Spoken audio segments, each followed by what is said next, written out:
Hey guys, welcome back to another tutorial. Today we're going to be covering this Lego explosion effect. So right here we have a Lego model that I downloaded using BrickLink. This is the website right here if you guys want to copy that link. BrickLink.com. I'm using version 3, or no, I'm actually using Studio 2.0. So basically, I'm going to open that up, show you guys kind of how to get these models for free, how to import them into Blender, and then we'll go ahead and explode our objects. So in this case, I uploaded this to Instagram recently. A lot of you guys had a lot of interest in learning about this effect. It's actually pretty simple to create an effect like this. You can do it manually, or you can do it the way that I did it, which you're going to love this. So this is going to be really fun, really easy to get into. It's completely free. There's no add-ons. Nothing's paid for. All of this is completely made for free. You don't have to spend any money on this. So that's a great part of that as well. As you can see, everything kind of starts as a completed model, and then it kind of explodes. So I'm going to kind of go over the document real quick. So I'm going to go ahead and minimize this. As you can see, we got Blender open. I'm using, I think, whatever the latest version is currently. As you guys can see, we have, I'm just going to go ahead and play this back in solid mode so you can see what's happening. So as you can see, the model raises up. It then explodes into like kind of some randomized rotations and translations there. And then it comes back together. Now this is a completely full loop, so I'll also be teaching you how to do the complete full loop as well.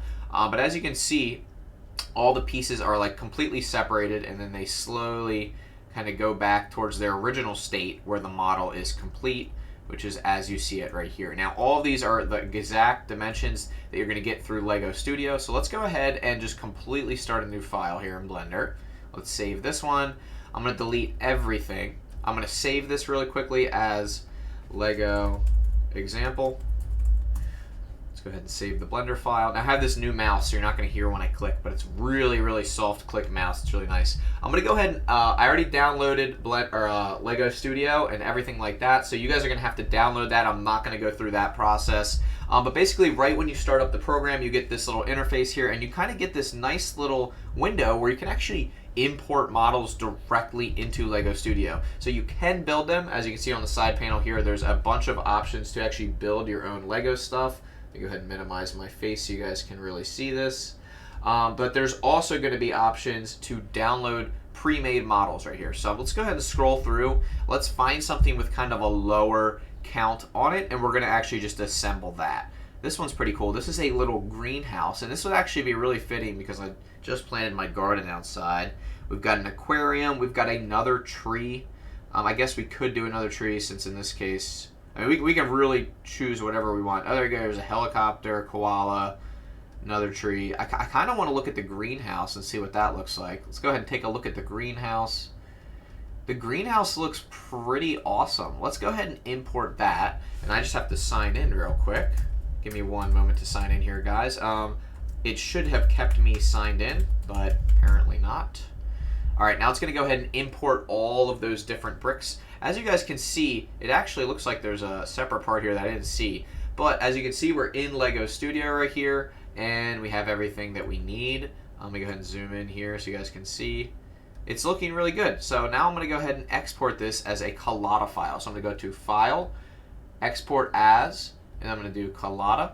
And then I'm going to do not include logo. I don't want the logo included. Everything else you can keep the way it is. Click on Export. I'm going to export this to my downloads as Greenhouse. Click on Save. Give that a moment to save. Now this next part you're going to have to be a little patient with because importing into Blender can freeze Blender up a little bit. But I'm going to go ahead and click on File, Import Collada.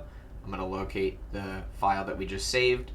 Go ahead and import that. Now give this a second. Okay, there we go. That was actually quicker than expected. Now, when it imports, it's going to import all janky like this. So don't worry, guys. We're going to fix all this stuff. The very first thing I want you to do, on the top right, you're going to see camera node, light node. You're going to see multiple light nodes in a camera node. Just go ahead and delete those. We don't want those. We just want to be dealing with the models. Now select everything, right-click, parent, clear parent, and keep transform. Okay, that's going to get rid of all of the parenting empties that they add.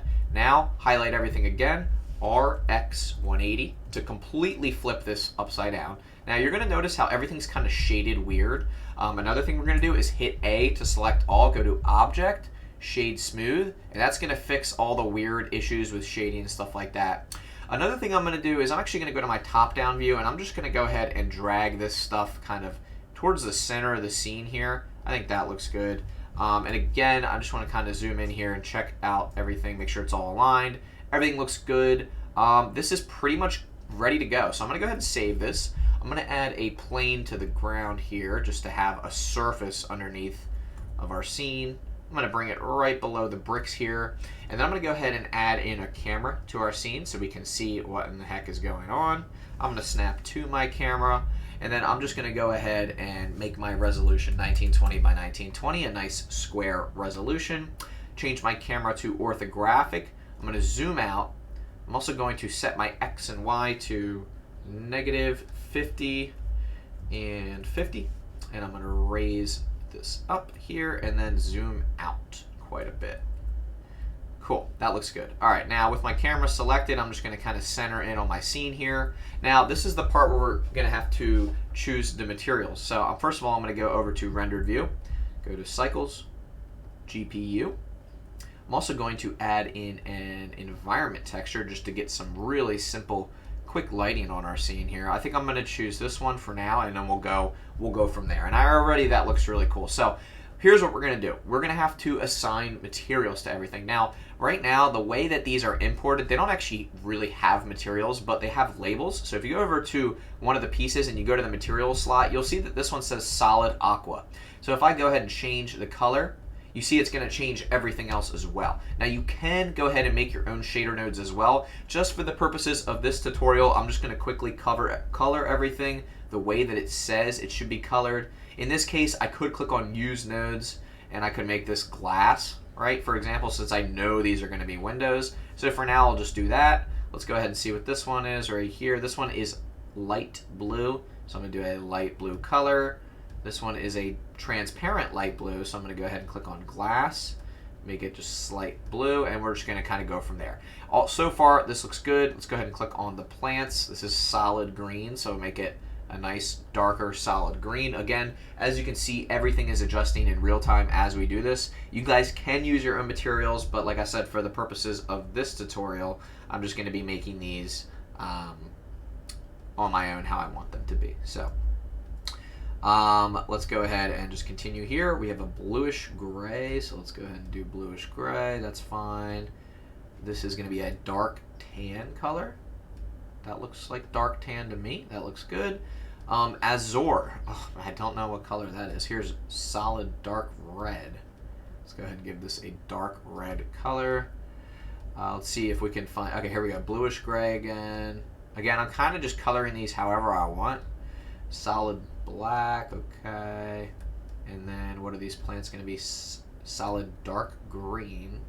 That's fine. And as you can see, we're slowly filling in all of our colors here. Again, this is all completely free. You guys can obviously build whatever you want. You don't have to follow what I'm doing. I'm just doing this to show you guys how easy it is to quickly change all these colors here. I'm almost done. There's just a few more pieces here.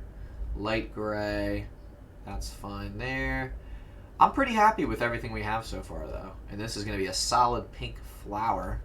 And then for the pot, let's just choose a nice tan color. That's fine. And I think that's pretty much everything. If we go around, okay, it looks like we're missing a few small pieces here. Also, if you look, our floor could probably be dropped down just a little bit. And it also looks like we have some kind of person here. So we're going to have to take a look at that. I think I'm just going to delete that. Yeah, let's go ahead and delete those little extra pieces there. I don't know how those got in there. Sometimes that'll happen when you're importing. Things will just kind of look a little bit strange. Let's go ahead and color this here piece was a solid green. Let's just choose a nice solid green. That looks fine. All right, so we have all of our pieces colored. Let's go ahead and check the inside. Inside looks good. We have our pale. Let's just make this dark blue. Double checking to make sure we have everything dark brown. We'll just make a quick dark brown there. Again, guys, you can skip over this part if you don't want to be here for the coloring. I didn't realize how many little pieces were in here. All right, let's go ahead and snap back to the camera. Now, for the base surface, we can make this Lego pattern, but again, for the purposes of this tutorial, I just want to show you guys how to easily split this stuff apart. I'm just going to give this a nice metallic surface for now. Maybe dark, a little slight dark gray here. That's fine for right now. All right, so we have everything colored the way that we want it. How do we actually take all this stuff and split it apart? I know you guys are really curious about this. So the very first thing I'm going to do is take all of my empties here, and I'm going to delete them. Now you just go in the hierarchy, you can click the first one, and you just have to find the last one here. Oh my gosh, there's so many. All right, here we go. Just click on delete. There we go. And then what we want to do is I'm going to go ahead and move my plane into its own collection called Don't Touch. Don't Touch. There we go. And I'm also going to move my camera into that same collection. And we're going to go to Don't Touch, and we're going to make sure that we cannot select those items. So now if we highlight everything, you can see that only the objects here are going to be highlighted, which is exactly what we want. I'm also going to move those into their own collection called, let's just call them Lego bricks. Cool. And now what we're going to do, now that we have everything nicely organized in our hierarchy, I'm going to select everything right here. I'm going to go ahead and insert a location and rotation keyframe here. I'm going to jump forward to frame 20. I'm going to press G and Z to drag everything up. Now we're just going to kind of hover this up in the air here, and then I'm going to go ahead and insert another keyframe. Again, I'm inserting this with everything selected so that we get a keyframe on every single piece. Now what I'm going to do, here's where the real magic comes in. Jump forward to frame 80 or so. Now click on Object, Transform, Randomize Transform, and then this is where the real magic comes in. You're going to get this little box down here. This is where you can decide how you want things to move. So watch, just by using this X translation here, I can start to split apart our entire model on both the X and the Y and the Z. Now this is where you can get fancy with it. Now you can add some rotation on every single axis. Now in this case, let's just say we really think this looks good. I'm really happy with this.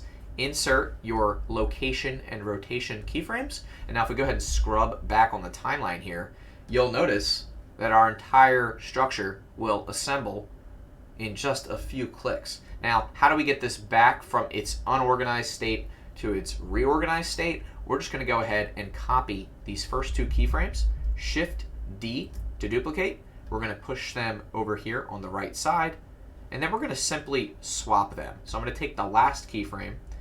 I'm going to go ahead and push this right here to frame 100, and then everything is going to settle back down. And just like that, 120 is going to end up being our last frame. So I'm going to click on 120. I'm going to go to rendered view, snap to the camera, and I'm just going to go ahead and play this back, and let's go ahead and see what we have here. How cool is that? And then what you can do is, with all of those things selected, you can now adjust your interpolation mode to decide how you want this thing to split apart. Now, one of the things I just decided is I definitely want to take my camera and I want to zoom out quite a bit here so I can see the full scene. Let's go ahead and see how that looks. I think that's perfect. Now again, this is kind of just the beginning here. This is where you can really start to get fancy with it. So one of the things I'm going to do that I did in my previous render is I'm actually going to enable depth of field on our camera. Go ahead and click depth of field, and you'll notice, oh my gosh, everything gets blurry. That's because you need a point to focus on. So I'm actually going to adjust my distance until I feel that it's good. I'm thinking about 50 meters, maybe more. We'll do 70. And then I'm going to go ahead and adjust my f-stop really low. And then we're going to go ahead and see what that looks like when the house is just resting. So I'm going to go ahead and pinpoint the point of focal distance that's pretty much perfect. About 75 meters seems to do it. And then I'm going to raise my f-stop to like 0.5. And now if we go ahead and press play here, you'll notice that we still have a very strong depth of field effect. And you can completely adjust this to however you like. I think I'm also going to just adjust the floor a little bit. I think I might make the floor like slightly green and a little bit of a higher roughness, maybe like a slightly dark green. Something like that possibly, and not metallic at all with a higher roughness value. I just want to see what that looks like. Again, you don't have to do this. This is just me kind of playing around with the colors.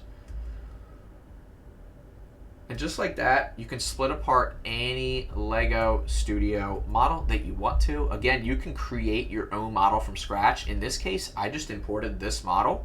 Now with the cherry blossom, another thing that I did is I actually spread apart a lot of different cherry flowers along the floor, and everything looks pretty good. The geometry of the actual bricks and everything else, if we go ahead and take a look here, the geometry is pretty basic, but it kind of gets the job done. If you look at the actual like bricks themselves, you can see that it's kind of made of just some basic geometry. There's really nothing too crazy, but like I said, it kind of does get the job done, and it's not too taxing on your computer if you take a look at the actual geometry.